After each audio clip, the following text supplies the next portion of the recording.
கர்த்தராகிய இயேசுவின் நாமத்திலே உங்களை யாவரையும் வாழ்த்துகிறேன். இது ஒரு அற்புதமான ஒரு நாள். இந்த நாளிலே கூட நாம் கிறிஸ்துனுடைய பாடுகளையும் கிறிஸ்துனுடைய சிலுவை மரணத்தையும் தியானிக்கின்ற ஒரு காலம். இந்த நேரத்தில் தேவனுடைய அன்பை பற்றி நான் உங்களோடு கூட பகிர்ந்து கொள்ள வேண்டும் என்று விரும்புகிறேன். The love of God, தேவனுடைய அன்பு. தேவனுடைய அன்பு எப்படிப்பட்டது, தேவன் அவர் எப்படிப்பட்ட தன்மை உள்ளவராய் இருக்கிறார் என்பதை நம்ம கர்த்தருடைய வார்த்தையிலிருந்து நாம் தியானிக்க போகிறோம். 1 யோவான் 4ஆம் அதிகாரம் 8ஆம் வசனத்திலே நாம் வாசிக்கிறோம். 1 யோவான் 4ஆம் அதிகாரம் 8ஆம் வசனம். எல்லாரும் உங்கள் வேத புத்தகத்தை திருப்பிக் கொள்ளுங்க. வேத புத்தகம் இல்லாதவர்கள், உங்களுக்கு பின்னால் ஒரு வேத புத்தகம் 3-4 வேத புத்தகம் இருக்குது.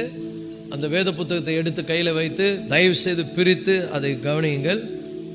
யாரும் செல்ஃபோனில் வேத வசனத்தை தியானிக்கக்கூடாது. Everyone must have their own Bible. உங்கள் எல்லாருக்கும் ஒரு சொந்த வேதம் இருக்கணும்.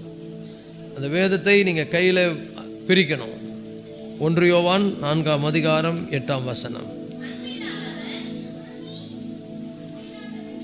அன்பில்லாதவன் தேவனை அறியான், தேவன் அன்பாகவே இருக்கிறார். அல்லேலூயா. இந்த வசனத்தை நம்ம பலமுறை கேட்டிருக்கிறோம்ல. அன்பில்லாதவன் தேவனை அறியான், தேவன் அன்பாகவே இருக்கிறார்.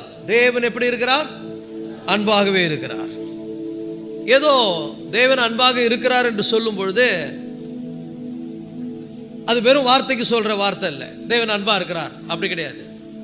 தேவன் அன்பா இருக்கிறார் என்று சொன்னால் அவருடைய தன்மை, அவருடைய அந்த சுபாவம், அவருடைய அந்த குணாதிசயம் எல்லாம் இந்த அன்பை வெளிப்படுத்தக்கூடியதா இருக்கிறது.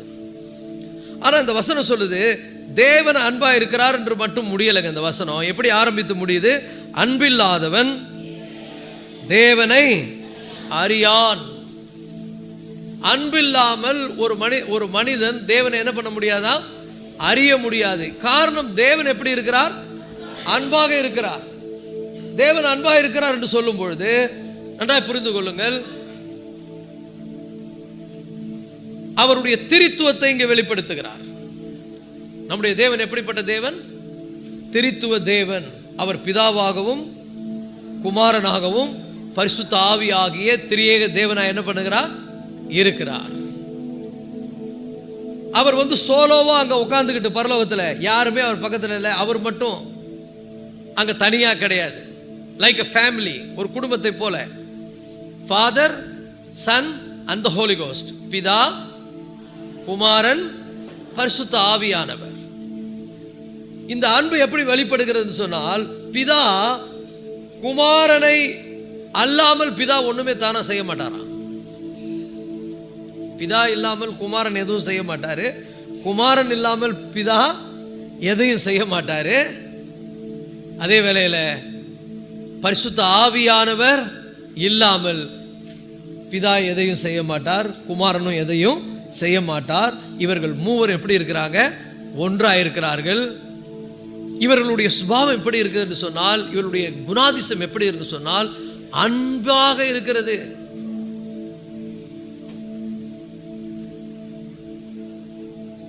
இந்த அன்பான இந்த தேவன், இந்த அன்பு எப்படிப்பட்டது? இந்த அன்பு எவ்வளவு மேன்மை மிக்கது அப்படின்னு சொன்னா, இந்த அன்பு நிபந்தனையற்றது. நிபந்தனையற்ற அன்பு. எந்த விதமான ஒரு எதிர்பார்ப்பும் இல்லாமல், எந்த விதமான ஒரு நோக்கமும் இல்லாமல், எதுவும் கிடையாது. He just loved us. அவர் அப்படியே நம்மளை என்ன பண்றாரு? நேசிக்கிறார். அவர் முழுமையாய் நம்ம என்ன பண்றாரு? நேசிக்கிறார். எரேமியாவின் புத்தகம் 31:3 வாசிக்கிறோம். I have loved you with an everlasting love. I have drawn you with an unfailing kindness. அநாதி சிநேகத்தால் உன்னை சிநேகித்தேன், காருண்யத்தினால் உன்னை இழுத்துக்கொண்டேன். அப்படின்னா அர்த்தம்னா, அவர் எதையும் எதிர்பார்த்து நம்மை நேசிக்கிறவர் அல்ல. உங்கள்கிட்ட ஏதாவது இருக்குதா? இன்னைக்கு உலக அன்புக்கும் தேவனுடைய அன்புக்கும் உள்ள வேறுபாடு என்ன? தேவனுடைய அன்பு தேவனுடைய அன்பு எதுவுமே உங்ககிட்ட இல்லை, நீ அதுக்கு தகுதியே கிடையாது. அதற்கான எந்த ஒரு நேசிக்கிறதற்காக மனித அடிப்படையில் பார்க்க போனா நேசிக்கிறதற்கான எந்த ஒரு குவாலிட்டியும் நம்ம இடத்துல இல்லாத பொழுது, நாம் பாவிகளாய் இருந்த பொழுது,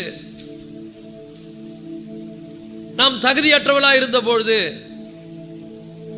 சொல்ல போனா நம்ம வெறுக்கக்கூடியவர்களாக, வெறுக்கப்படக்கூடியவர்களாக அல்லது புறம் தள்ளப்படக்கூடியவர்களாக இருந்த பொழுது வேதம் சொல்லுகிறது, அநாதி சிநேகத்தால் உன்னை நான் சிநேகித்தேன்.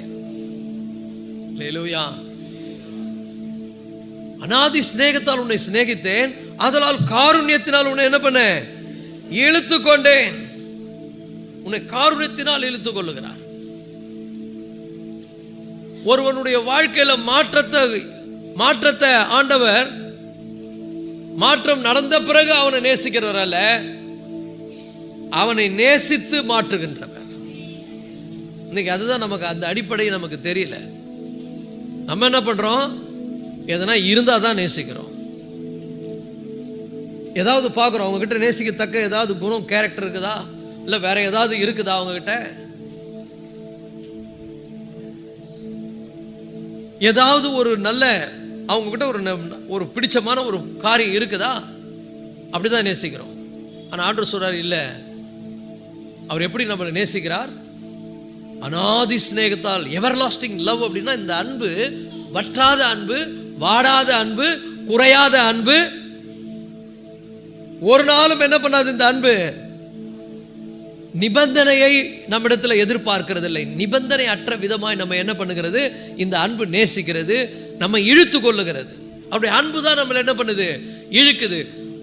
அவருடைய அன்புக்கு நம்ம பாத்திரமானவர்களே அல்ல, தகுதியானவர்கள் அல்ல. நாம் எப்படி நம்மளை அவர் பார்க்கும்போது நம்ம கிட்ட அவர் டிசர்வ் பண்ணுகிற, அதை விரும்பத்தக்க எந்த ஒரு காரியமும் இல்லை. அப்படி இருந்தாலும் கூட அவர் நம்ம என்ன பண்ணாரா, நேசித்தார். ஒரு ஆமென் சொல்லுங்க. சோ அநாதி சிநேகத்தால் உன்னை சிநேகித்தேன், காருண்யத்தினால் உன்னை என்ன பண்ண, இழுத்து கொள்ளுகிறேன். உன்னை இழுத்து கொண்டு என்ன பண்ணாரு, உன் மேல அன்பை வெளிப்படுத்தி உன்னை என்ன பண்றாரு, அந்த அன்பினாலே, அவர் காண்பிக்கிற அன்புல உனக்குள்ள ஒரு பெரிய மாற்றத்தை அவர் ஏற்படுத்துகிறார். அவருடைய அன்பை ருசி பார்த்தால், அவர் அன்பை ருசி பார்க்கிறவர்களுடைய வாழ்க்கையில பெரிய மாற்றங்கள் என்ன பண்ணுகிறது, உண்டாகிறது. நான் ரொம்ப நல்லவனா, நான் ரொம்ப பெர்ஃபெக்டா, நான் கடவுளுக்கு செய்ய வேண்டிய காரியங்கள்லாம் ஒழுங்கா அப்படியே கிரமமா செய்ததுனால அவர் என்னை நேசிக்கல. அவரை திருப்திப்படுத்துவதற்கு என்னால் எதையும் நான் செய்யல. நான் செய்ததெல்லாம் அவரை கோபம் ஊட்டினது, நான் செய்ததெல்லாம் அவரை வேதனைப்படுத்தக்கூடிய காரியங்கள், நான் செய்ததெல்லாம் அவர் என்னை வெறுக்கக்கூடிய அளவுக்கு நான் நடந்தேன். ஆனா அப்படிப்பட்ட என்ன அவர் நேசித்தார். ஒரு ஆமென் சொல்லுங்க. கொஞ்சம் சிந்தித்து பாருங்க, நம்ம எப்படி எல்லாம் வாழ்ந்திருக்கிறோம். நம்ம இன்னும் பெரிய பர்ஃபெக்டா வாழ்ந்த மாதிரி நம்ம என்ன பண்றோம், நினைச்சுக்கிறோம். நான் இன்னைக்கு ரட்சிக்கப்பட்டது, நான் இன்னைக்கு இப்படி இருக்கிறதுக்கு காரணம் என்ன, நான் ரொம்ப பர்ஃபெக்ட்டு, நான் ரொம்ப பரிபூர்ணமான ஆளு, நான் எனக்குள்ள எந்த குறையும் இல்லை. நம்ம பார்க்கும்போது நம்மளை அப்படிதான் நினைச்சுக்கிறோம். ஆனா உண்மையா உன் மனசாட்சி சொல்லும், நீ எவ்வளவு துரோகின்னு, நீ என்னெல்லாம் பண்ணியிருக்கிற, நீ எவ்வளவு ஆண்டவரை வேதனைப்படுத்தியிருக்கிற.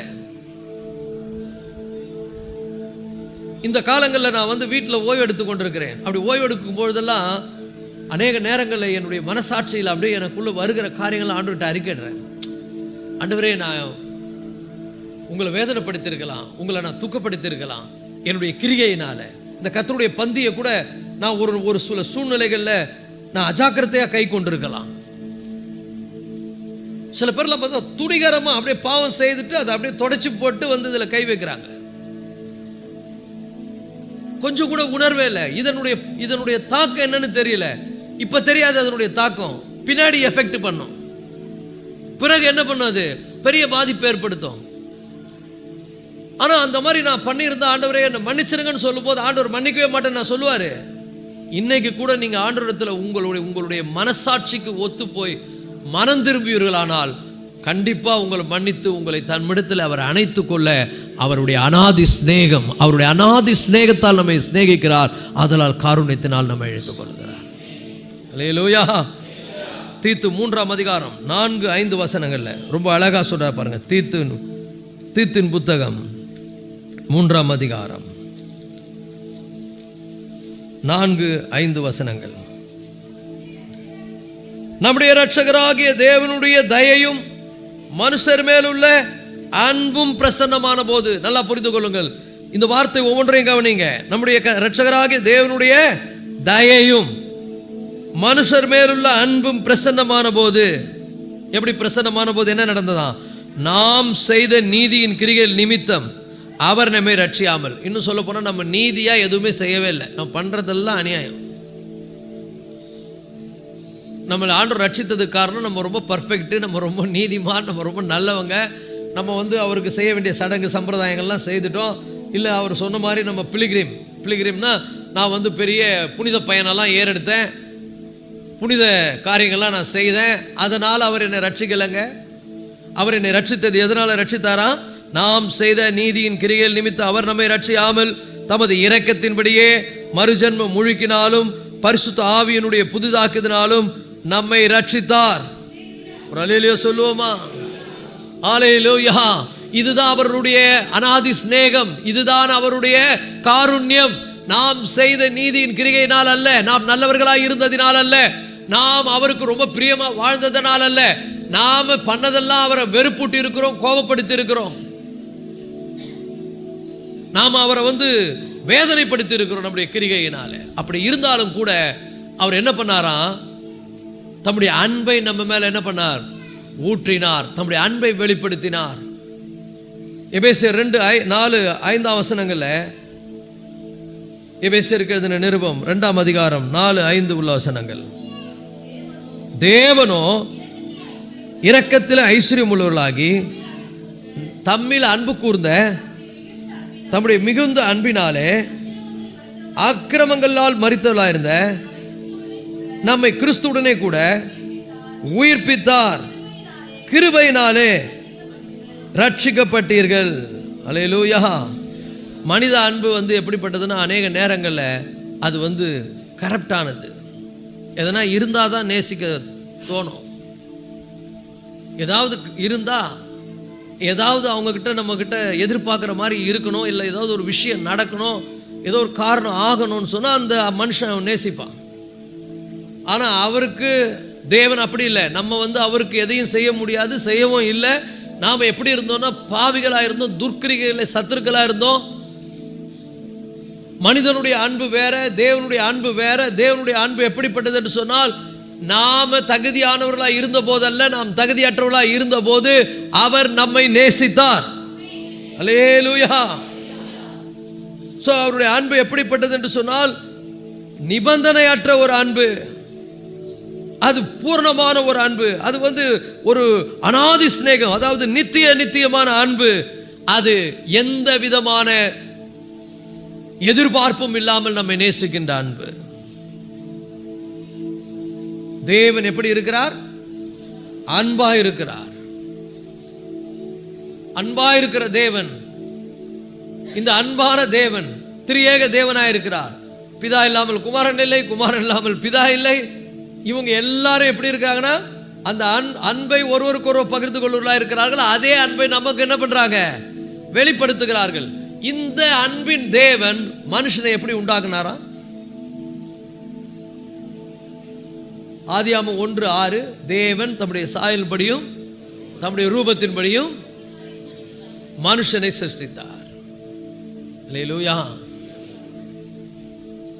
அப்ப அந்த அன்பை, அந்த அன்புள்ள தேவன் நம்ம படைக்கும் போது எப்படி உண்டாக்கிட்டார்னா, அவரை போல அன்புள்ளவர்களாக உண்டாக்கி இருக்கிறார்.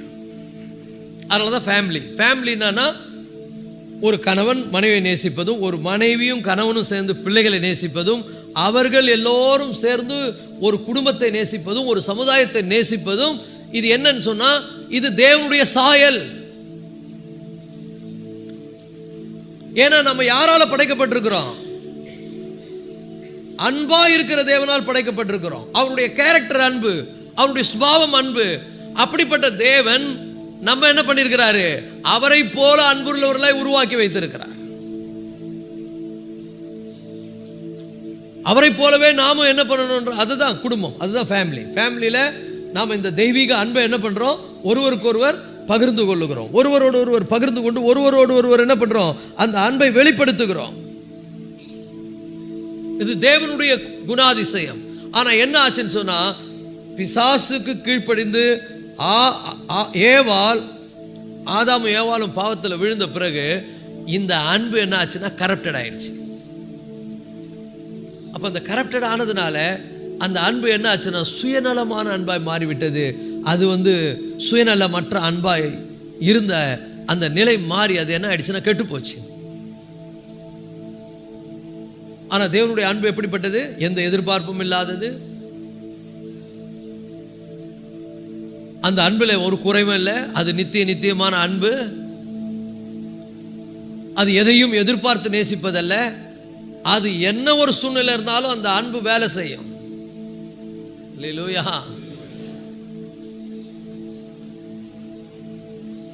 அதனாலதான் அந்த வசனம் ரொம்ப அழகா சொல்லுது, அன்பில்லாதவன் தேவனை அறியான், தேவன் அன்பாகவே இருக்கிறார். தேவனுடைய அன்பு எப்படிப்பட்டது? நிபந்தனையற்றது. நான் நல்லவனாய் இருந்த போதல்ல, நான் பர்ஃபெக்டா இருந்த போதல்ல, நான் அவருக்கு செய்ய வேண்டிய காரியங்கள் எல்லாம் கடமைகள் எல்லாம் ஒழுங்காய் செய்ததுனால அல்ல, நான் சடங்கு சம்பிரதாயங்கள்லாம் நிறைவேற்றினதுனால அல்ல, நான் பாவியாய் இருக்கும்போது அவர் என்னை நேசித்தார். நான் துர்க்கிரிகைகளை மனதிலே சத்துருக்களாக இருந்தேன். நான் நேசிக்கப்படாதவனாக இருந்தேன். நான் வெறுக்கத்தக்கவனாக இருந்தேன். நான் புறக்கணிக்கப்பட்டவனாக இருந்தேன். புறக்கணிக்கக்கூடிய ஒரு நிலையில இருந்தேன். அப்படி இருந்த என்னை ஆண்டவர் என்ன பண்ணாரு? நேசித்தார். அவருடைய அன்பு எப்படிப்பட்டது? அவருடைய அன்பு நிபந்தனையற்ற அன்பு. அதாவது எந்த ஒரு எதிர்பார்ப்பும் இல்லாமல் என்னை நேசிக்கிற அன்பு. ரோமர் 5ஆம் அதிகாரம் 8ஆம் வசனத்தில் அதை ஆண்டவர் அது ரொம்ப பவுலின் மூலமாக எழுதும்போது சொல்றார். ரோமர் 5:8, நாம் பாவிகளாய் இருக்கையில் கிறிஸ்து நமக்காக மரித்ததினாலே தேவன் நம்மேல் வைத்த தமது அன்பை விளங்க பண்ணினார். ஒரு அழியா சொல்லுவோமா?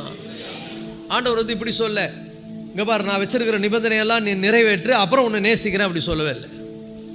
இதெல்லாம் நீ பண்ணணும், இதெல்லாம் நீ பண்ணிட்டேன்னா நான் உன்னை நேசிப்பேன் அப்படின்னு ஆண்டவர் சொல்ல. 10 கட்டளை ஆண்டவர் கொடுத்தாருல, 10 கட்டளை ஆண்டவர் கொடுத்தாரு, நம்ம கை கொள்ளணும்னு சொன்னார். இதெல்லாம் நீ கை கொண்டு இதெல்லாம் முடிச்சா தான் நான் உன்னை நேசிப்பேன்னு ஆண்டவர் என்ன பண்ணல? சொல்லலை. அதுலேயே ஆண்டவர் சொல்லியிருக்கிறார், உன் தேவனாய் கர்த்தரிடத்தில் முழு இருதயத்தோடும் முழு மனதோடும் அன்பு கூறுவாயாகன்னு சொல்லியிருக்கிறாருல்ல. இதை ஏன் கொடுத்தார் 10 கட்டளைன்னா, இதை நிறைவேற்றி நீ ட்ரை பண்ணி பாரு, உன்னால முடியாது, உன்னால முடியல என்பதை நீ உணர்ந்து என்னிடத்துல திரும்புவாயானால் நான் என்ன பண்ணுவேன்? அதை நிறைவேற்றுவதற்கான எல்லா கிருபைகளையும் உனக்கு தருவேன். அல்லேலூயா. ஸோ அன்கண்டிஷனல் லவ் இது என்னன்னு சொன்னா, இது நீ எல்லாத்தையும் சரி பண்ணிட்டு வான்னு சொல்ற அன்பு அல்ல, நீ எப்படி இருக்கிறியோ அப்படியே வான்னு சொல்ற அன்பு. ராபின் சொல்லுங்க, வா பாவி மலைத்து நில்லாதே வா. என்ன அழகா பாடியிருக்காங்க பாருங்க அந்த காலத்துல. என்னிடத்தில் ஒரு நன்மையும் இல்லை என்று எண்ணி தவிக்காதே. எதனா இருக்குது உங்ககிட்ட நன்மை? யோசனை பண்ணி பாருங்க. உங்களோட நீங்க ரொம்ப நல்லவங்களா? பக்கத்துல பார்த்து கேளுங்க, நீங்க எப்படி ரொம்ப நல்லவங்களா, பெர்ஃபெக்டான ஆளா? ஆனா பேசும்போது பார்த்தா இந்த உலகத்தில் நான் தான் யோகியன் பேசுவோம். இந்த யோகியன் சொல்றோம்ல நம்பர் 1 ஃப்ராடு.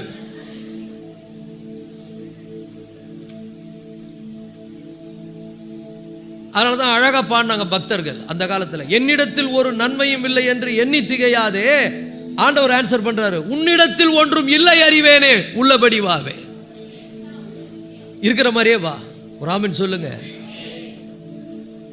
கெட்டகுமாரன் பார்த்துங்க, எல்லாம் பண்ணதெல்லாம் அயோக்கியதானம், பண்ணதெல்லாம் அக்கிரமம், விட்டு பிரிஞ்சுட்டான், சத்தான், சனியம் ஒழிஞ்சா நான் விட்டாரா ஆண்டவர்? அவங்க அப்பா அப்படி விட்டாரா? என்ன பண்ணாரு? அவருக்கு நினைவெல்லாம் பெரிய பையன் மேல இருந்ததோ இல்லையோ, இந்த தர்தல ஒன்று விட்டு ஓடிச்சு பாரு, அது மேலேயே அவருக்கு என்ன இருந்தது. இதுதான் உண்மையான அன்பு. ஏன்னா அது அவருடைய பிள்ளை. இன்னைக்கு சொல்ற கர்த்தருடைய பிள்ளையில நாம் அவருடைய பிள்ளைகளா இருக்கிறோம். நம்மை ஆண்டவர் எப்படிதான் நேசித்திருக்கிறாரு, அப்படிதான் நேசித்திருக்கிறாரு. நாமும் அந்த அன்பை என்ன பண்ணணும்? பிறரிடத்துல காண்பிக்கிறதுக்காக அந்த அன்பை நமக்கு ஆண்டவர் காண்பித்திருக்கிறார். கெட்ட குமாரனுடைய பாருங்க, நான் எவ்வளோ பேரை பார்த்துருக்கிறேன். எல்லாரும் வீக்கான ஆள் தான், குறைவுள்ளவங்க தான்.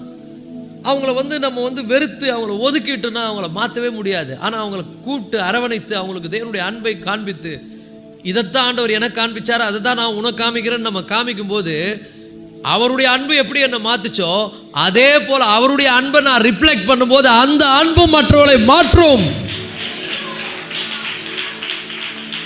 நம்ம அதெல்லாம் காமிக்கிறது இல்லை. எப்போ பாரு நம்ம எதை காமிக்கிறோம்? சில பேரை கேட்டால் சொல்லுவாங்க, ஐயோ அவங்க எவ்வளோ நல்லவங்க தெரியுமா? நம்ம ஐயோ அவங்கள நல்லவங்க, லூசிபேருன்றாங்க. ஏன்னா இவங்க லூசிபேரே காமிச்சு காட்டிட்டாங்க. பக்கத்தில் பார்த்து சொல்லுங்க, you are reflector of Christ. நீ பிசாசை காமிக்க கூடாது. யாரை காமிக்கணும்? இயேசுவை காமிக்கணும். யாருக்கு காமிக்கணும்? நல்லவங்க யோகியங்களுக்கு இல்லை, அயோக்கியங்களுக்கு காமிக்கணும். ஒரு ஆமென் சொல்லுங்க. அநியாயம் பண்றவங்களுக்கு காமிக்கணும். நான் இதெல்லாம் தேடிக்கினே இருக்கிறேன் ரோட்டில் போகும்போதெல்லாம். யார் கொஞ்சம் சரியில்லாத ஆள், யார் கொஞ்சம் என்னென்ன பண்ணுறாங்க, அவங்கள போய் வருந்தி கேட்குறேன், விரும்பி கேட்குறேன், அவங்களுக்கு உதவி செய்கிறேன். வாங்க, இயேசு உங்கள் வாழ்க்கையை மாற்றிடுவார், உனக்கு உதவி செய்கிறேன் வாங்கன்னு கூப்பிடுறோம். ஒரு ஆமென் சொல்லுங்க. Deserve this kind of love. இந்த அன்பை புரிந்து கொள்ளுங்கள். இந்த அன்பு இது வந்து அப்படியே வெறுப்பையும் கோபத்தையும் விதைக்கிற அன்பு அல்ல. இந்த அன்பு எப்படிப்பட்டது என்றால், இந்த அன்பு ஒரே நினைவாக இருக்கக்கூடிய அன்பு. எல்லாம் பண்ணதெல்லாம் அயோக்கியத்தனம் துரோகம் எல்லாம் பண்ணிட்டு போயிட்டான், அவன் மேல நினைவா உட்காந்துக்கிறார் அவங்க அப்பா. நினைவா உட்காந்துதா மாத்திரம் இல்லை, அவன் வருவானான்னு பார்த்துன்னு இருக்கிறார். அவன் தூரத்தில் வரும்போது அவன் எப்போ கிட்ட வரட்டும் கிட்ட வந்து மன்னிப்பு கேட்கட்டும் கூட பார்க்கலங்க. அவன் தூரத்தில் இருக்கும் போதே, பைபிளில் ரொம்ப கிளீனாக சொல்லுது, வாசித்து பாருங்க லூக்கா 16 அவன் தூரத்தில் வரும்பொழுதே அவங்க அப்பா என்ன பண்ணாராம், அவனை கண்டு ஓடினாராம். அதான் ஒருத்தர் சொன்னார் என்கிட்ட, இந்த ஓடினாருன்றத உங்களுக்கு படத்தை காட்டுற சார்னு சொன்னார். என்ன சொன்னார்னா, யூதர்கள் வந்து இந்த துணியை கீழே வரைக்கும் போடணும், பார்த்துருப்பீங்க நீங்கள், அங்கி அதை தூக்குனா அவங்களுக்கு அவமானமா, தூக்கி கட்டிக்கின்னு லுங்கி மாதிரி தூக்கி கட்டின்னு போறாங்களா, அது அவமானமா. அதை தூக்கி அந்த அவமானம் கூட பரவாயில்ல, நான் அவமானப்பட்டாலும் பரவாயில்ல, எனக்கு என் புள்ள ஓடினாராம் பாருங்க. அதுதான் உண்மையான தேவனுடைய அன்பு. நான் அவமானப்பட்டாலும் என் பிள்ளை என்னிடத்துல வரணும். இன்னைக்கு நம்ம என்ன பண்றோம்? தேவனுடைய சாயல்ல சிருஷ்டிக்கப்பட்ட மற்றவர்களை நாம் வெறுக்கிறோம், மற்றவர்களுக்கு நம்ம கோபத்தை காண்பிக்கிறோம், மற்றவர்களுக்கு நம்ம வந்து வெறுப்புணர்வை காமிக்கிறோம். அது ஒருபோதும் ஒருத்தரை மாற்றாது, அன்பு மட்டும்தான் மாற்றும். ஒரு ஆமென் சொல்லுங்க. அன்பே ஒருவருடைய வாழ்க்கை என்ன பண்ணும்? மாற்றும். சோ நாம அன்பை காமிக்கணும். இது நிபந்தனையற்ற அன்பு. இந்த அன்பு எப்படிப்பட்டது?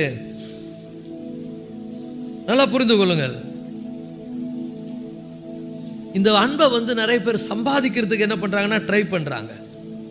இதை சம்பாதிக்கிறது இல்லைங்க, பெற்றுக்கொள்வது. Don't try to gain it, receive it. இந்த அன்பை வந்து புரிந்து கொள்ளுங்கள். உங்களை கடவுள் நேசிக்கிறார். பக்கத்தில் பார்த்து சொல்லுங்க, நீ எப்படிப்பட்டவனா இருந்தாலும் உன் ஆண்டவர் நேசிக்கிறார் சொல்லுங்க. நீ எவ்வளவு மோசமானவனா இருந்தாலும் தேவன் உன்னை நேசிக்கிறார். ஏன்னா பைபிள் சொல்லுகிறது, நாம் பாவிகளாய் இருக்கையில் கிறிஸ்து நம்மேல் வைத்த தமது அன்பினாலே. ஒரு ஆமென் சொல்லுங்க. ரோமர் 5:8 என்ன வாசித்தோம்? நாம் பாவிகளாய் இருக்கையில் கிறிஸ்து நமக்காக மரித்ததினாலே தேவன் நம்மேல் வைத்த தமது அன்பை showed us. இப்ப நம்ம என்ன பண்ணணும்னா, அதை சம்பாதிக்கிறதுக்கு முயற்சி பண்ணக்கூடாது. டோன்ட் ட்ரை டு அதை வந்து don't try to buy it. அதை விலை கொடுத்து வாங்குறதுக்கு நீ ட்ரை பண்ணாத. Just receive it. It's a gift.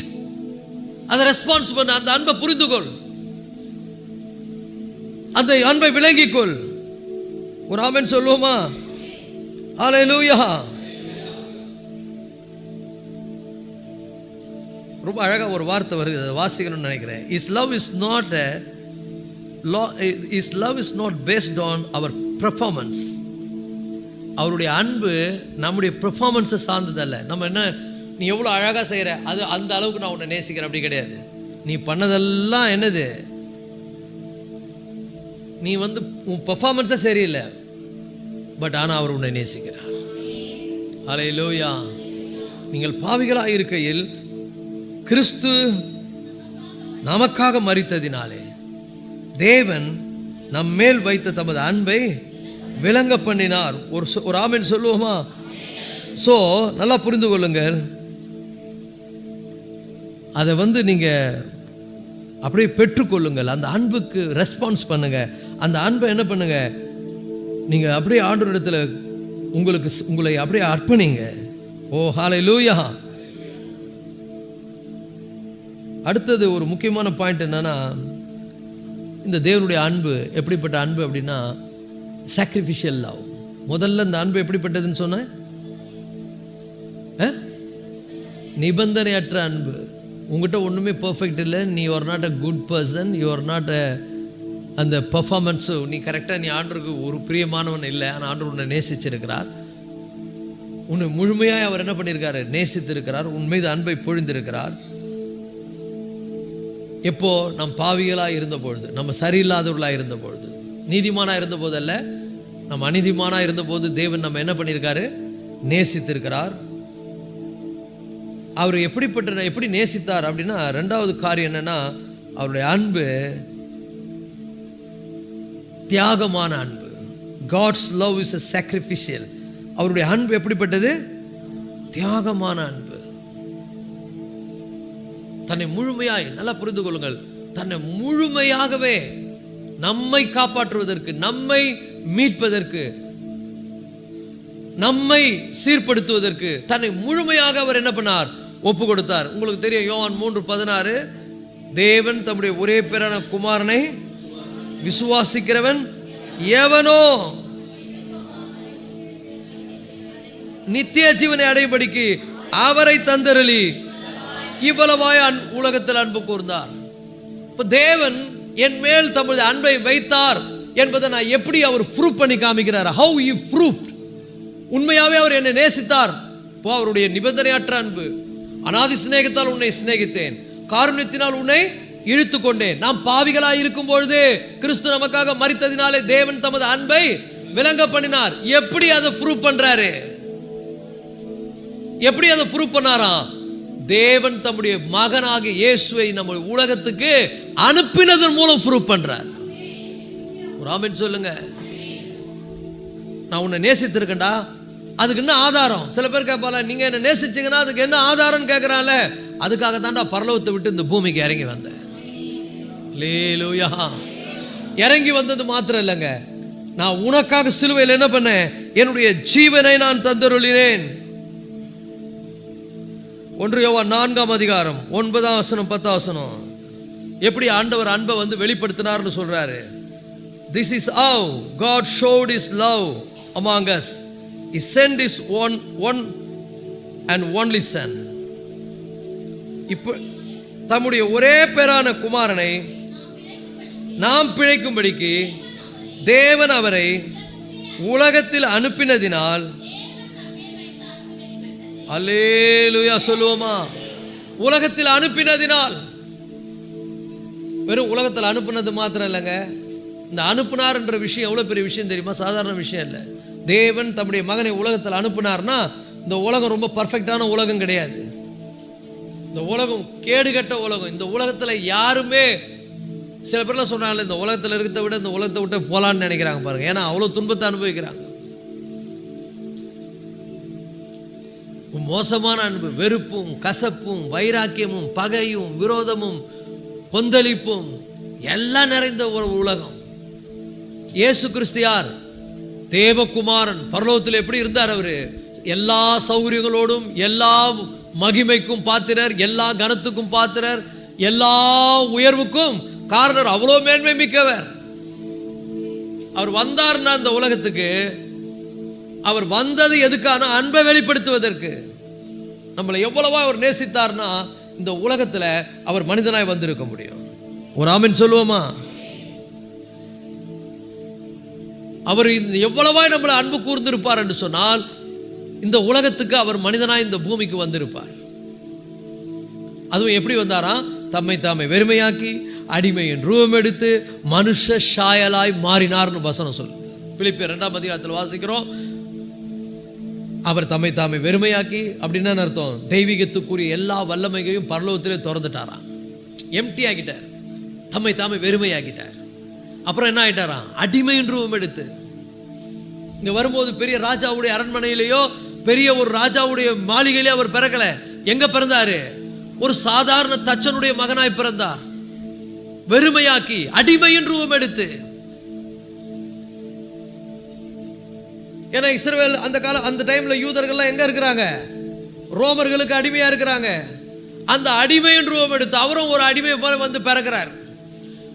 அடிமையின் ரூபம் எடுத்து மனுஷ சாயலாய் வந்தார்னா சாதாரண வந்து இல்ல.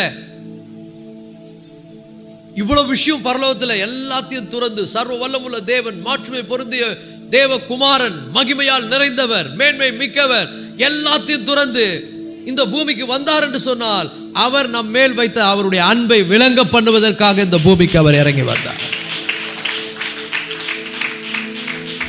அல்லேலூயா. அந்த அன்பை காமிக்கிறார். ஒரு குஷ்டரோகியை பார்க்கும்போது மனதுருகுகிறார், அன்பை வெளிப்படுத்துறார். இயேசு கிறிஸ்து அன்பின் தற்சொரூபமா இந்த உலகத்துல இருந்தார். பாவிகளை பார்க்கும்போது அவங்கள வெறுக்கல. உலகம் பெரிய பெரிய பர்ஃபெக்டான அந்த இவனுங்க இருக்கானுங்கல்ல, வேத பாரகர் பரிசேயர்லாம், அவனுங்க தன்னை பெரிய பர்ஃபெக்ட் நினைச்சாங்க, பாவிகளை வெறுத்தாங்க. ஆனா இயேசு பாவிகளோட உட்கார்ந்து உணவு அருந்துகிறார், அவர்களோடு உணவு உட்கொள்ளுகிறார், அவங்களோடு பேசுகிறார், அவங்க கூட இருக்கிறாரு. அப்ப எல்லாம் முறுமுறுக்கிறாங்க. என்ன உங்களுடைய குரு, உங்களுடைய ஆண்டவர் வந்து பாவிகளோடு விருந்து உண்ணுகிறாரே, அவர் பாவிகளோடு இருக்கிறாருன்னு சொல்லும்போது அழகா சொன்னாரு, நோயாளிகளுக்கு வைத்தியன் வேண்டியது அல்லாமல் மற்றபடி அல்ல, நான் பாவிகளை ரட்சிக்க இந்த உலகத்துக்கு என்ன பண்ண வந்தேன் என்று சொன்னார். அப்ப இயேசு கிறிஸ்து அவருடைய அன்பை எப்படி வெளிப்படுத்துகிறார்? இந்த பூமியில வந்து மனிதனோடு வாழ்ந்து அவங்களோடு இருந்து ஒரு அன்பை வெளிப்படுத்துகிறார். So God demonstrated His love. அவருடைய அன்பை வெளிப்படுத்துகிறார், இந்த பூமிக்கு வந்து வெளிப்படுத்துகிறார். கலாத்தியர் 2:20 வாசிக்கிறோம். 2:20 கலாத்தியர் 2:20 கிறிஸ்துவுடனே கூட சிலுவையில் அறையப்பட்டேன். 2:20 கலாத்தியர் 2:20 19 படிங்க.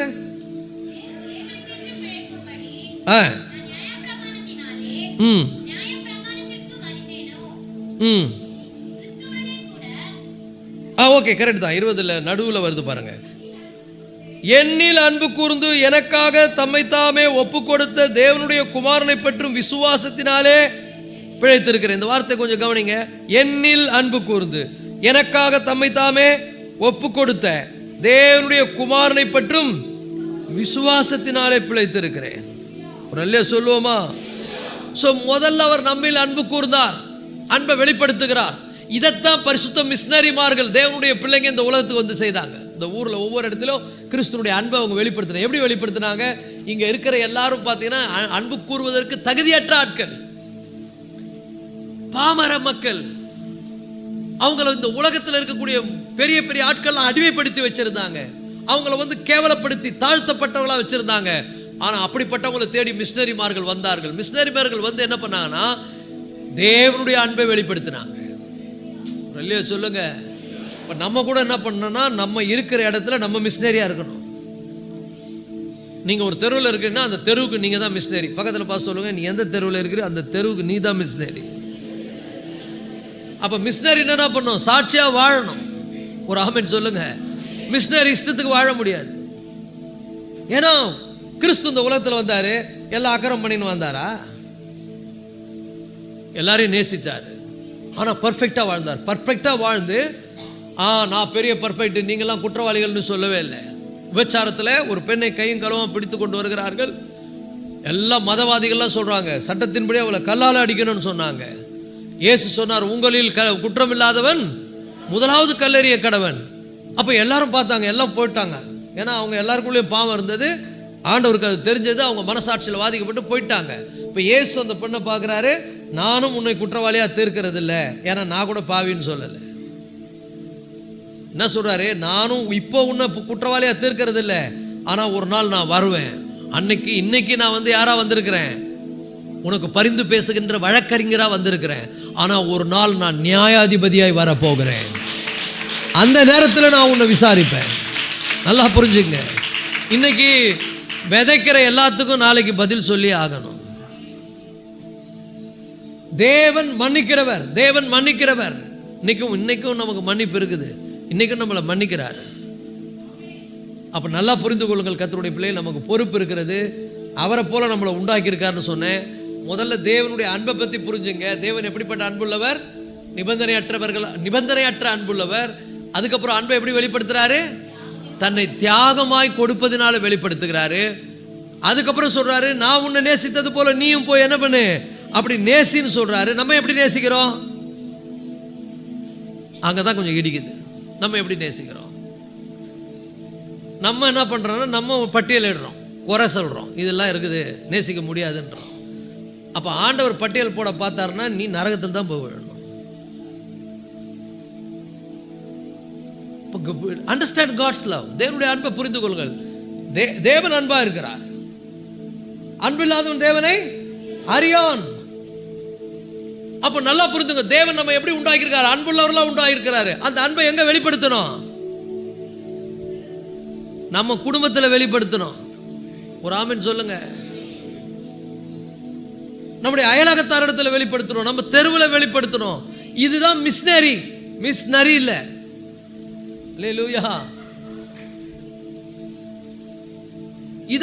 அப்போ நமக்கு தேவனுடைய அன்பே தெரியல, தப்பா பெர்ஃபார்மன்ஸ் பண்ணுகிறோம். எப்படி நமக்கு தேவனை தெரியும்? அன்பில்லாதவன் தேவன் எப்படிப்பட்ட அன்புள்ளவரா இருக்கிறார் தேவன், அதை புரிஞ்சுக்கிறல்ல. அப்ப தேவன் எப்படிப்பட்ட அன்புள்ளவர்? நிபந்தனையற்றவராய் நேசிக்கிறவர். தேவனுடைய பார்வையில் நம்ம யாரு? பேய்ங்க. ஆண்டு சொல்ல சத்தியமா சொல்ல போனா சொல்லணும், எல்லாம் பிசாசுங்க, பேய்ங்க, குட்டி சாத்தானுங்கன்னு சொல்லிடணும் நம்மள. ஏன்னா பைபிள் சொல்லுது, நாம் சத்துருக்களா இருக்கையில் வருது. நாம் தேவனுக்கு சத்துருக்களா இருக்கையில் தேவன் நம்ம மேல் வைத்த அன்பினாலே, தேவன் நம்ம மேல் வைத்த கிருபையினாலே தம்முடைய அன்பை வெளிப்படுத்துகிறார். அப்ப நம்ம பேய்ங்க. பேயை ஆண்டவர் என்ன பண்ணாருன்னா அவரை மாதிரி பிள்ளைங்களா மாத்திட்டார். ஒரு ஆமென் சொல்லுங்க. ஏன்னா நம்ம பேய்கிட்ட நம்மளை கொடுத்துட்டோம், பேய் அவனை மாதிரி ஆக்கிட்டான் நம்மள. எல்லாரையும் அப்படிதான் ஆக்கினுக்கிறான். ஒருத்தரும் பார்த்தீங்கன்னா கடவுள் உருவாக்குறாரா இல்லையோ, சாத்தான் அவங்கள உருவாக்கின்னு இருக்கிறான். பொல்லாங்கனால் உண்டாயிருந்து தன் சகோதரனை கொலை செய்த காயினை போல நீங்க என்ன பண்ண வேண்டாம், இருக்க வேண்டாம். பொல்லாங்கான் யார்? பிசாசு. யாரை உருவாக்கினா? நாங்க புரியுதா புரியலையா? அப்படியே புரிஞ்சா கூட புரியாத மாதிரி மூஞ்ச வச்சுப்பீங்க. நீங்க பிசாசுக்கு இடம் கொடுத்தா அவன் சாயல்ல உன்னை உருவாக்குவான். ஆண்டவருக்கு இடம் கொடுத்தா அவர் சாயல்ல உங்களை உருவாக்குவாரு. நீங்க எந்த சாயலை தரித்து கொள்ள போறீங்க?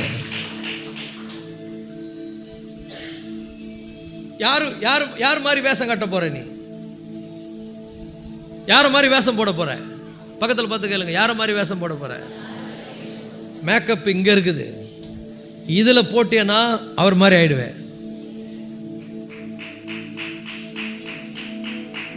நீ சினிமாவை பார்த்து, சீரியலை பார்த்து, செல்போன்ல யூடியூப்ல பார்த்து கேரக்டரை உருவாக்குனா பிசாசு மாதிரி ஆயிடுவேன்.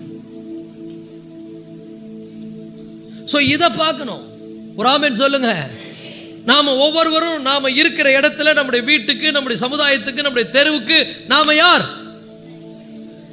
மிஸ்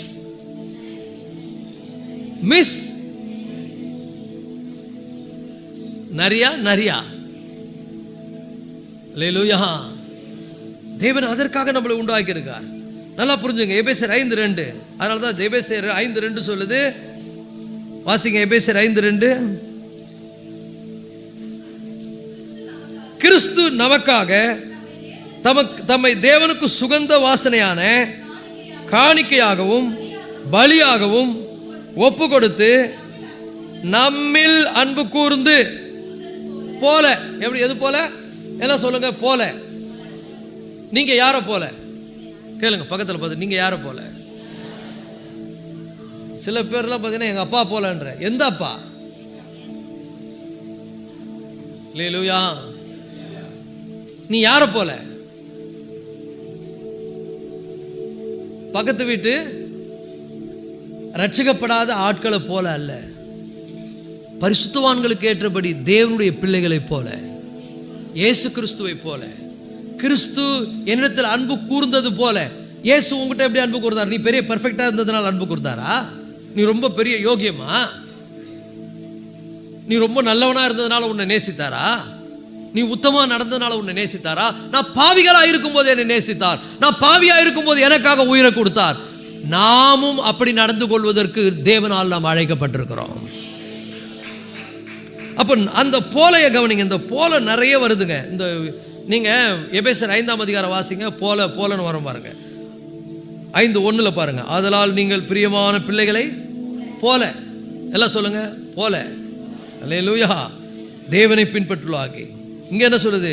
அன்பு கூர்ந்தது போல நீங்களும் நீங்களும் அன்பிலே நடந்து கொள்ளுங்கள். சோ நான் எனக்கு ஐ ஹேவ் ரெஸ்பான்சிபிலிட்டி, எனக்கு பொறுப்பு இருக்கிறது. நான் தேவனுடைய அன்பை வெளிப்படுத்துகிற ஒரு பாத்திரமா என்ன பண்ணணும்?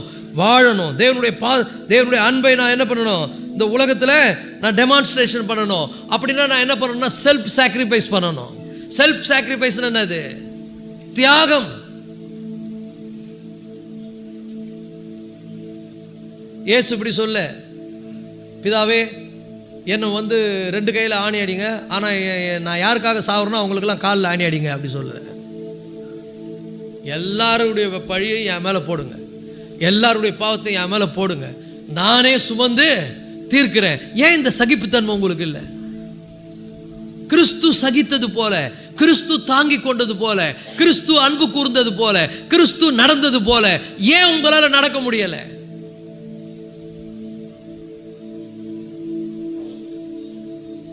நீங்க போலவா போல அப்படியா?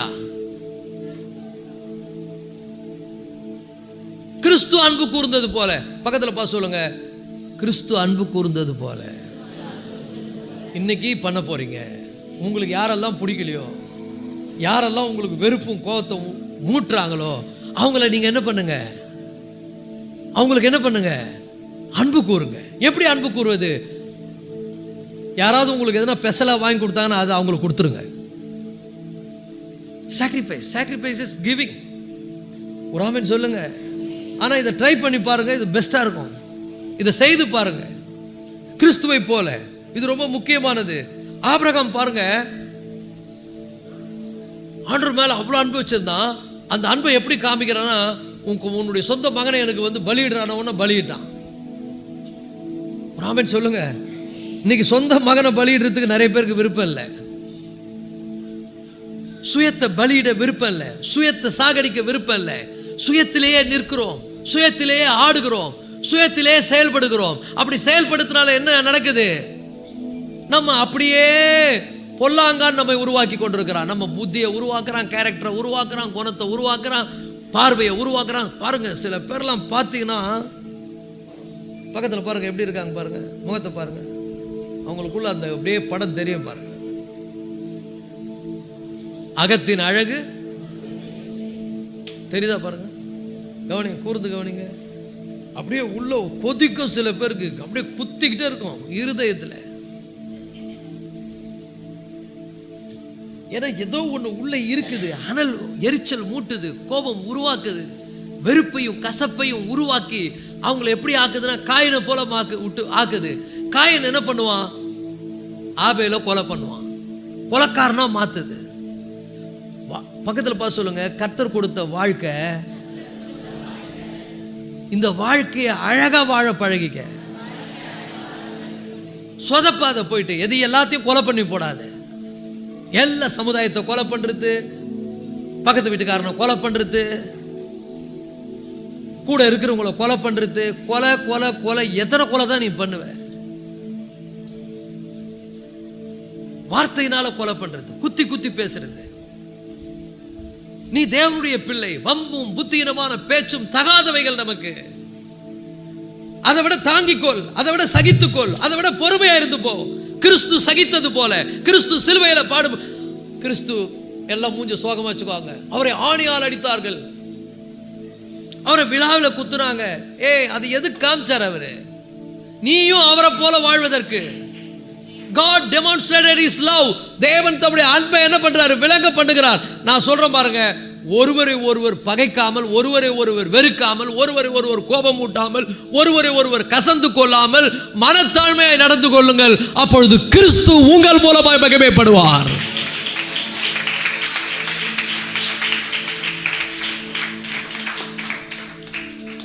ஹல்லேலூயா. சில நேரத்தில் வசனத்தை வசனமா பேசக்கூட எனக்கு ஒரு பயமா இருக்குது. நல்லா புரிஞ்சுங்க. சாட்சியை காத்துக்கொள்ளுங்க. காத்துக்கொள், காத்துக்கொள். நீ தேவனுடைய பிள்ளை, நீ பெற்றுக்கொண்ட அபிஷேகம், நீ பெற்றுக்கொண்ட ரட்சிப்பு, நீ பெற்றுக்கொண்டிருக்கிற கிருபைகளை காத்துக்கொள். வெறுப்பும் கோபமும் கசப்பும் வைராக்கியமும் மதியீனமான காரியங்களை செய்து வாழ்க்கையினுடைய அழகான இந்த வாழ்க்கையை கெடுத்து போடாதீர்கள், சீர்குலைத்து போடாதீர்கள். இதை சிறப்பாய் மாற்ற கற்றுக்கொள்ளுங்கள். பொல்லாங்கான காரியத்தை யாராவது செய்தால் அதை சகித்துக் கொள்ளுங்கள். அது பெரிய ஷோ பண்ணாதீங்க. அது பெரிய ஒரு இது பண்ணி காமிக்காதீங்க. அன்பிலே நடந்து கொள்ளுங்கள். ஒரு ஆமென் சொல்லுவோமா? ஹல்லேலூயா. மூன்றாவது காரியம், 2 காரியம் சொல்லியிருக்கிறேன். தேவனுடைய அன்பு என்ன பண்ணும்? நிபந்தனையற்றது. 2வது தியாகம் உள்ளது. 3வது அது மாற்றும் சக்தி கொண்டது. தேவனுடைய அன்பு என்னன்னா மாற்றிடும். இந்த ஐடியா நிறைய பேருக்கு தெரியாது. கர்த்தருடைய அன்பு என்ன பண்ணும்? மாற்றும். கோபமும் வெறுப்பு என்ன பண்ணா? பெரிய கோபம் வெறுப்பை தான் உருவாக்கும். நீ எதை விதைக்கிறியோ அதையே அறுப்பாய். ஆனா காட்ஸ் லவ் இருக்குது பாருங்க, அது மாற்றும். அது அப்படியே ஒரு ஆளை மாற்றிடும். ஒரு ஆளுடைய வாழ்க்கை அப்படியே மாற்றிடும். கொஞ்சம் கற்பனை பண்ணி பாருங்க. வெறுப்பும் கோபத்தையும் கக்கி சபையை துன்புறுத்தி சபையை அழிக்க வேண்டும் என்று சவுல் புறப்பட்டு போகிறான். நல்ல சொல்லுவோமா? சவுல் புறப்பட்டு போய் எல்லாரையும் அடிக்கிறான், பின்றான், ஒரு சைடு துன்புறுத்துறான். ஏசு அவனை சந்திக்கிறாரு. எங்க சந்திச்சாரு? தமஸ்குவின் வாயில்ல பயங்கர வல்லமையோடு உயிர் தெழுந்த மகிமையோடு சந்திக்கிறாரு. சந்திச்ச உடனே, வாடா சவுலே, உன்னைத்தான் எதிர்பார்த்திருந்தேன், என்ன என் ஜனங்கள்லாம் போட்டு சாவடிக்கிறாம, இன்னைக்கு நீ காலி அப்படின்னாரா? என்ன பண்ணாரு? அழகான கனிவான குரல்ல பேசுறாரு. சவுலே சவுலே, நீ ஏன் என்னை துன்புறுத்துகிறாய்? அதான் காட்ஸ் கேரக்டர். God's character. இவ்வளோ அநியாயம் பண்றோன்னு விட்டு வைக்கலாமா? நம்மள அந்த என்ன பண்ணியிருப்போம்? சனிய சாவுதா பாரு, நாசமா போ, அழிஞ்சு போனோம், அப்படிதான் நினைப்போம். கனிவு இல்லை நம்ம இடத்துல. அவ்வளோ டென்ஷன் பண்றான், அவ்வளோ அடிக்கிறான், அவ்வளோ துன்புறுத்துறான், அவ்வளோ வேதனைப்படுத்துறான். சபையே ஸ்தேவானே கொலை பண்ணிட்டான். போங்க. ஆண்டவர் எப்படி பேசுறாரு அவங்ககிட்ட? வாடா சவுலே, உன்னை தானே எதிர்பார்த்திருந்தேன், நீ தனியா மாட்டுவேன்னு. நான் யார் தெரியுமா உனக்கு? என் பவரை காட்டா அப்படின்னு காட்டியிருந்தா ஒரு பவுலை நம்ம சபை இழந்திருக்கும். கர்த்தருக்கு ஸ்தோத்திரம். தேவன் அவனை கனிவோடு பேசுகிறார். சவுலே சவுலே, நீ ஏன் என்னை துன்புறுத்துகிறாய்? தேவனுடைய அன்பு வாழ்க்கையை மாற்றும். ஹல்லேலூயா.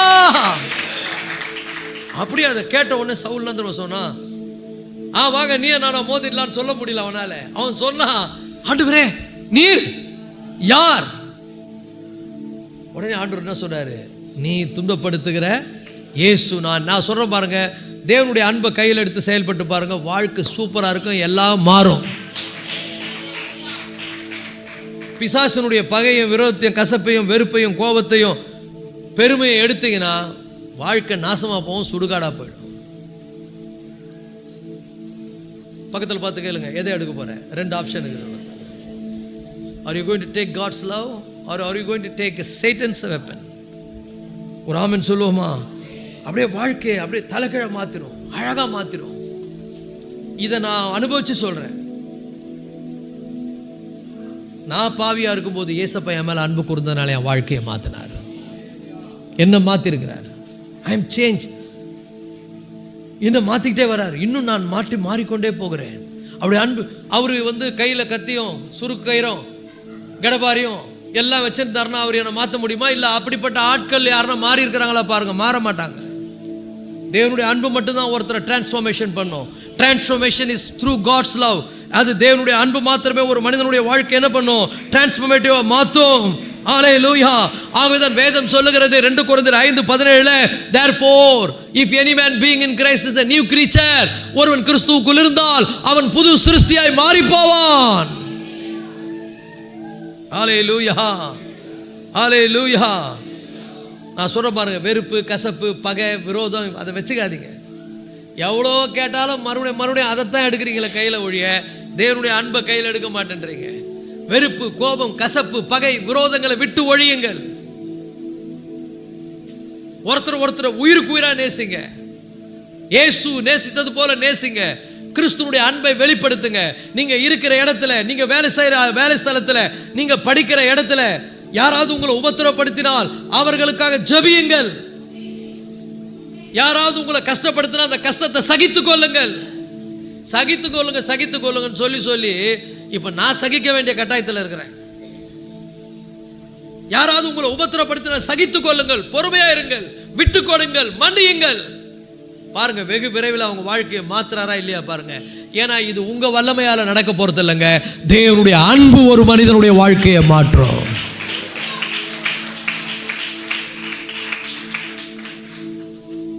இப்போ எனக்கும் மாரிசையாவுக்கும் சண்டைன்னு வச்சுங்க.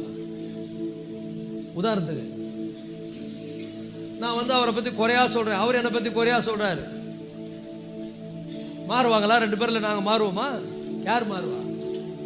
இப்போ அவர் என்ன சொன்னாலும் நான் பொறுமையா இருக்கிறேன்னு வச்சுங்க, நான் விட்டு கொடுக்குறேன், நான் மன்னிக்கிறேன். என்ன ஆகும்? தேவனுடைய அன்பு என்ன மாத்தும். ஒரு அல்லையா சொல்லாமா? Please, I'm warning you, don't take revenge.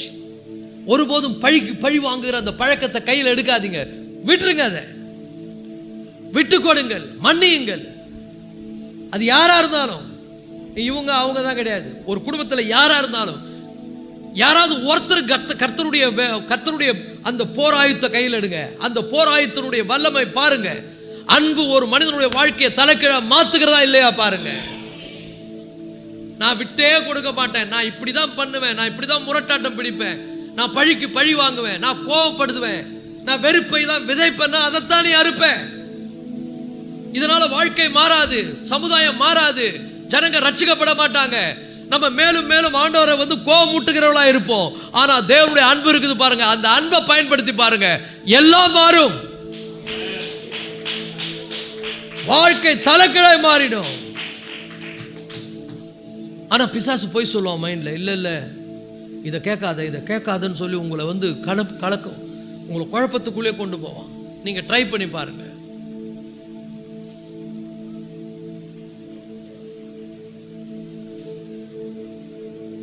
அன்னை தெரசா உங்களுக்கு தெரியல, அவங்க ஒவ்வொரு பெரிய பெரிய பணக்காரன்கள் இடத்துல போய் சந்திச்சு உதவி கேட்டாங்களாம். அப்போ ஒரு பெரிய பணக்காரன் இடத்துல போயிட்டு இந்த மாதிரி என்னுடைய ஆசிரமத்தில் இருக்கக்கூடிய குஷ்டரோகிகளுக்கு உதவி செய்யுங்க கையை காட்டினாங்களாம். ஒருத்தன் ரொம்ப கொடூரமானவன் காரி தூணு துப்பிட்டானான். நம்மளா இருந்தா என்ன பண்ணியிருப்போம்? உங்க கையில யாரோ நீங்க போய் கேட்குறீங்க, காரி தூணு துப்புனா என்ன பண்ணுவீங்க? சளி துப்பிட்டான், காரி என்ன பண்ணுவீங்க? சொல்லுங்க, துப்புனா என்ன பண்ணுவீங்க? சானி அவனை ஏதாவது சாபம் விட்டு வருவோம். அந்த அம்மா பாருங்க, அதான் காட்ஸ் லவ். அந்த அம்மா சொன்னாலாம், இது எனக்கு, என் பிள்ளைங்களுக்கு எதனா கொடுங்கன்னாலாம். அவன் சொத்தையை எழுதி கொடுத்தானா அந்த அம்மாவுக்கு.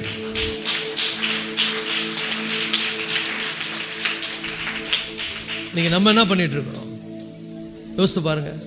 பைபிள் ட்ரூத்தையே விட்டுறோம். வெறுப்பு, கோபம், கசப்பு, நீ என்ன நான் என்ன, பகை, குடும்பத்தில் சமாதானம் இல்லை, நிம்மதி இல்லை, வேற்றுமை, வெறுப்புறவு, கசப்பு, வயிறு. ஏன் சகிக்க மாட்டேன்றீங்க? ஏன் பொறுமையா இருக்க மாட்டேன்றீங்க? ஏன் விட்டு கொடுக்க மாட்டேன்றீங்க? ஏன் மன்னிக்க மாட்டேன்றீங்க? நான் சொல்லுகிற இந்த ஃபார்முலாவை பின்பற்றுங்க. இது Bible formula. It can change man's lifes. மனிதனுடைய வாழ்க்கையை இது மாற்றும். ரோமர் 8:35-39 வாசிங்க. எப்படி மாத்துது பாருங்க. தேவனுடைய அன்பு என்ன பண்ணுது பாருங்க. உமது நிமித்தம் எந்நேரமும் கொல்லப்படுகிறோம், அடிக்கப்படும் ஆடுகளைப் போல எண்ணப்படுகிறோம் என்று எழுதியிருக்கிறபடி நேரிட்டாலும் கிறிஸ்துவுடைய அன்பை விட்டு எங்களை பிரிப்பவன் யார்? உபத்திரவமோ, துன்பமோ, வியாகுலமோ, பசியோ, பஞ்சமோ, நாசம், மோசமோ, பட்டினியோ, நிர்வாணமோ, இவைகளில் எல்லாவற்றிலேயும் எங்களில் அன்பு கூறுகிறவராலே ஒரு ஆமென் சொல்லுங்க. ஏசப்பாவுடைய சீசர்கள்லாம் அன்பை எடுத்து கையில் எடுக்காம வெறுப்பையும் கோபத்தை எடுத்திருந்தாங்கன்னா இன்னைக்கு நீங்களும் நானும் ரட்சிக்கப்பட்டிருக்க மாட்டோம். அவங்க வாழ்க்கையை தங்களுக்கு ஆண்டவருக்காக என்ன பண்ணாங்க? தியாகம் பண்ணாங்க. ஒவ்வொருத்தரும் செத்தாங்க. நான் சொல்றேன் பாருங்களேன், ஒரு ஒரு ஒரு ஒரு போராட்டத்தை நீங்க செய்யறதுக்கு முன்னால் அந்த போராட்டத்துக்காக உங்களை தியாகம் பண்ணி பாருங்க, அங்க பெரிய மாற்றத்தை கர்த்தர் கொண்டு வருவார். ஒரு ஆமென் சொல்லுங்க. ஹல்லேலூயா. தேவனுடைய அன்பிலே நடந்து கொள்ளுங்க. தேவனுடைய அன்பை பிராக்டிஸ் பண்ணுங்க. எல்லாரும்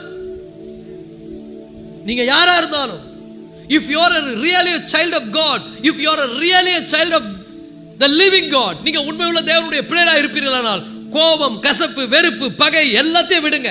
இதெல்லாம் விட்டுட்டு தான் இந்த பந்தியிலே கை வைக்கணும். சும்மா அப்படி கோபத்தோடு, வெறுப்போடு, பகையோடு வந்துட்டு இதுல கை வச்சீங்கன்னா என்ன நடக்கும்? ஏன் ஆபத்தை போய் விலை கொடுத்து வாங்குறீங்க?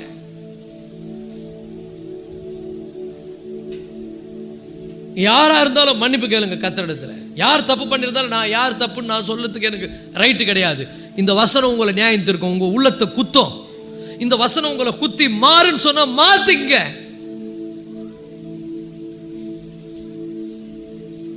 இந்த வசனம் உங்களை உணர்த்தினால் திருந்துங்கள். இது தேவனுடைய வார்த்தை. இந்த தேவனுடைய வார்த்தைக்கு ஒப்பு கொடுங்க. ஆண்டவரே, நான் உங்க பிள்ளை, நான் உங்களை போல நடக்கணும். நீங்க எப்படி எங்களை சிருஷ்டித்தீங்களோ அந்த சாயலை நான் கெடுக்க கூடாது. நீங்க தான் என்னை உருவாக்கணும். நான் அன்பில நடந்து கொள்ளணும். இந்த பகை, விரோதம், கசப்பு, வெறுப்புணர்வு, கோபம், சண்டைகள் இதெல்லாம் எனக்கு அறவே வேணாம். இது எல்லாத்தையும் நான் விட்டு விடுகிறேன். வம்பும் புத்திரமான பேச்சு தகாதவைகள், பைபிள் சொல்லுகிற தகாதவைகள், இது பரிசுத்தவான்களுக்கு ஏற்றதல்ல, தேவனுடைய பிள்ளைகளுக்கு ஏற்றதல்ல. இன்னும் கூட நீங்க மாறாம இருந்தீங்கன்னா இந்த சபை இல்ல இந்த சமுதாயம் ஒரு பெரிய எழுப்புதலுக்குள்ள கொண்டு வர முடியாது. ஒரு ஆமென் சொல்லுவோமா?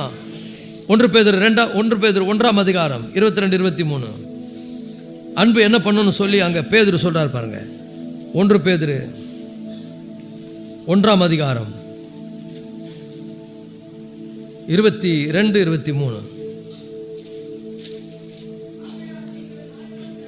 நல்லா கவனிங்க. ஆகையால் நீங்கள் மாயமற்ற சகோதர சிநேகம் உள்ளவர்களாக ஆகும்படி ஆவியினாலே, பக்கத்துல பார்த்து சொல்லுங்க, நீ யாருக்கு கீழ்ப்படுகிறீர்களோ சத்தியத்துக்கு கீழ்ப்படிஞ்சு ஆகணும்.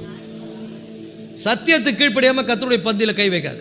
நீ யாரா இருந்தாலும் சரி, சும்மா பண்றதெல்லாம் பண்றது, யாருக்கும் தெரியாதுன்னு நினைக்கிறது, நான் இப்படிதான் ரெட்டை வேஷம் போடுறது, போட்டு வந்து இந்த கர்த்தருடைய பந்தியில கை வைக்கிறது முட்டாள்தனம். கர்த்தருடைய பந்தியில கை வைக்கிறதுக்கு முன்னால மாயமற்றவர்களாய் நடந்து கொள்ள பாருங்கள். மாயமற்ற சகோதர சிநேகம் உள்ளவர்களாய் இருக்கும்படி ஆவியினாலே சத்தியத்திற்கு கீழ்ப்படியும்படி உங்கள் ஆத்துமாக்களை சுத்தமாக்கி கொண்டவர்களாய் இருக்கிறபடியால் சுத்த இருதயத்தோட ஒருவர் ஊக்கமா அன்பு கூறுங்கள். பக்கத்தில் பார்த்து சொல்லுங்க, ஒருவர் ஊக்கமா அன்பு கூறுங்கள். இந்த மாயமாலத்தெல்லாம் நீக்கி போடுங்க. இப்போ அந்த பாப்பா சொல்லிச்சு பாரு, நடிக்கவே தெரியல, என்ன நடிக்க வச்சாருன்ற மாதிரி. தயவுசெய்து டோன்ட் ஆக்ட் இட்.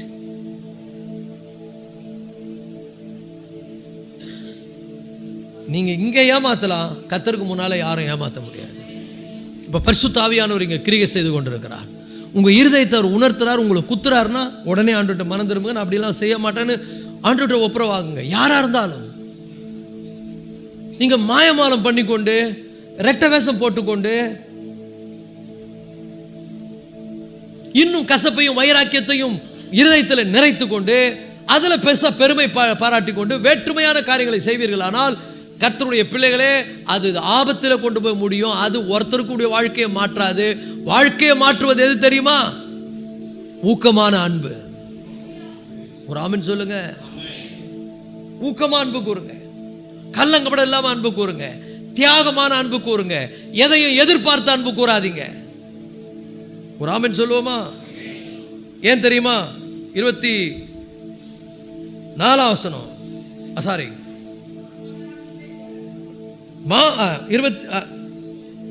23 வரைக்கும் படிங்க. 22 அழிவுள்ள வித்தினால் அல்ல, என்றென்றைக்கும் நிற்கிறதும் ஜீவன் உள்ளதுமான தேவ வசனமாகிய அழிவில்லாத வித்தினாலே மறுபடியும் ஜனிக்கப்பட்டிருக்கிறீர்களே.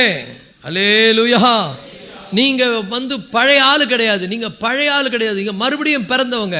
பக்கத்தில் பார்த்து சொல்லுங்க, நீங்க மறுபடியும் பிறந்தவங்க. எல்லாரையும் பார்த்து அப்படியே பாருங்க, ஒரு பார்வை பாருங்க. நீங்க மறுபடியும் பிறந்துட்டீங்களான்னு கேளுங்க. அல்லேலூயா. மறுபடியும் பிறந்துட்டீங்களா? மறுபடியும் பிறந்தவங்க எப்படி நடக்கணும்? புது சிருஷ்டியா நடக்கணும். வெறுப்பு இருக்குதா உங்க மனசுல? கேளுங்க. வெறுப்பு இருக்குதா? கசப்பு இருக்குதா? கோபம் இருக்குதா? பகை இருக்குதா? விரோதம் இருக்குதா? இதையெல்லாம் ஒழிச்சிருங்க. இந்த வேஷம் உங்களுக்கு தேவையில்லை.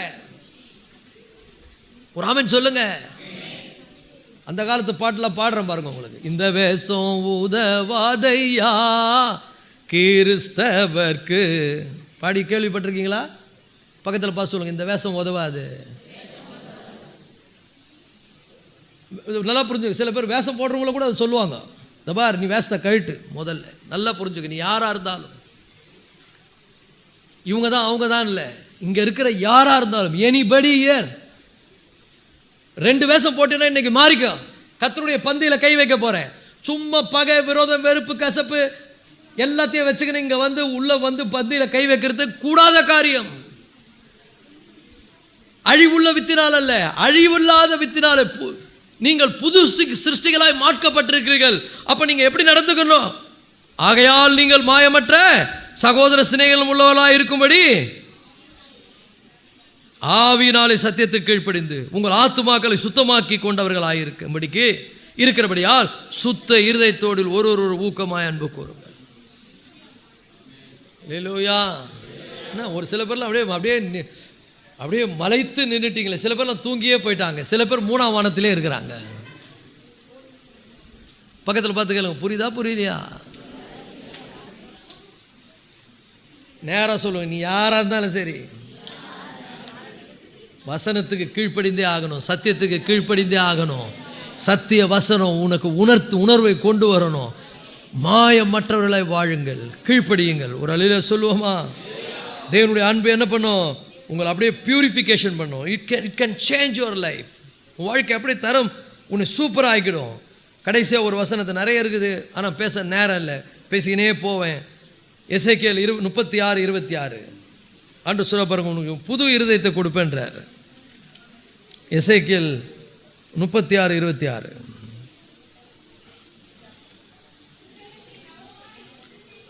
நல்லா புரிஞ்சுங்க. உங்களுக்கு நவமான இருதயத்தை கொடுத்து உங்கள் உள்ளத்திலே புதிதான ஆவியை கட்டளையிட்டு கல்லான இருதயத்தை உங்களிடமிருந்து எடுத்து போட்டு சதையான இருதயத்தை உங்களுக்கு கொடுப்பேன். ஒரு ஆமென் சொல்லுவோமா? ஹல்லேலூயா. நல்லா புரிஞ்சுங்க.